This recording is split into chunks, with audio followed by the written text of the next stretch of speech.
नमस्कार. सर्व महिलांना माझ्याकडून महिला दिनाच्या खूप खूप शुभेच्छा. 29 वर्ष ज्या माऊलीने स्वतःला मोगलांच्या कैदेत ठेवून शिवछत्रपतींचे स्वराज्य अबाधित ठेवले, त्या युवराज्ञी येसूबाईबद्दल मी तुम्हाला 2 शब्द सांगणार आहे. केवळ 9 वर्षाचा संसार, तोही छत्रपती संभाजी महाराजांसारख्या सिंहाच्या छाव्याबरोबर केलेला. पती जिवंत असताना सुद्धा या प्रतिवतेला काही दिवस विधवेचे सोंग आणावे लागले. होय, आग्र्याहून सुटल्यावर शिवछत्रपतींनी छोट्या संभाजीला दडवून ठेवून अफवा पसरवली की युवराजांचा काळ आला. त्यामुळे संभाजीराजे सुखरूप स्वराज्यात येईपर्यंत त्यांना विधवा म्हणून जगावे लागले. मनाची केवढी प्रगल्भता! त्यानंतर कपटाने आणि फितुरांच्या मदतीने औरंगजेबाने पतीला पकडल्यानंतरही धीरोदात्तपणे परिस्थितीला सामोरा जाणारी, पतीला हार करून ठार मारल्यावरही स्वराज्याचा गाडा चालविण्यासाठी स्वतःचे आबाळ एवढे दुःख बाजूला सारून स्वतःला आणि पोटच्या गोळ्याला तब्बल 29 वर्ष ओलीस ठेवून घेणारी हिमालयात ती उंच स्त्री पाहिली की राष्ट्रसेवा म्हणजे काय हे आपोआपच लक्षात येते. छत्रपती संभाजी महाराजांच्या मृत्यूनंतर त्यांचा मुलगा शाहू छत्रपतींच्या गादीवर बसायला हवा, पण तत्कालीन परिस्थिती पाहता येसूबाईंच्या लक्षात आले की मुलांच्या प्रेमापेक्षा कर्तव्याला जास्त महत्त्व दिले पाहिजे. त्या काळात रायगडावर राजाराम महाराजांना मानणाऱ्या सरदारांची संख्या मोठी होती.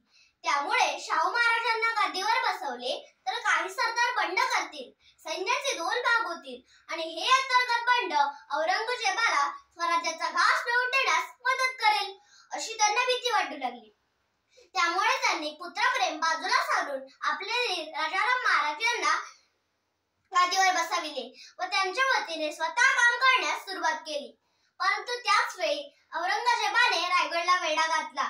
त्यामुळे स्वराज्य अबाधित ठेवण्यासाठी त्यांनी राजाराम महाराज यांना जिंजीला पाठविले व तीच स्वराज्याची नवीन राजधानी बनविली.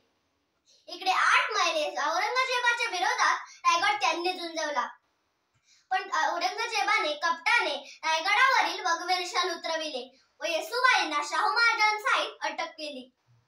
स्वराज्यात राहूनही स्वातंत्र्य उपभोगणे त्यांच्या नशिबात नव्हते.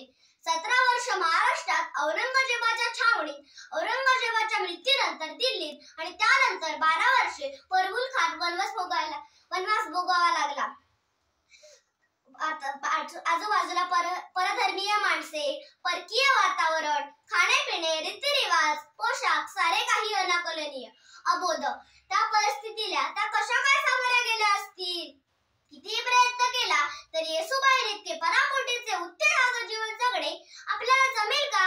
त्यांच्या त्यागाचा आणि बलिदानाचा इतिहास सर्वतोमुखी करणे आणि त्यांच्या असीम त्यागाला वंदन करणे इतके तर आपण नक्कीच करू शकतो.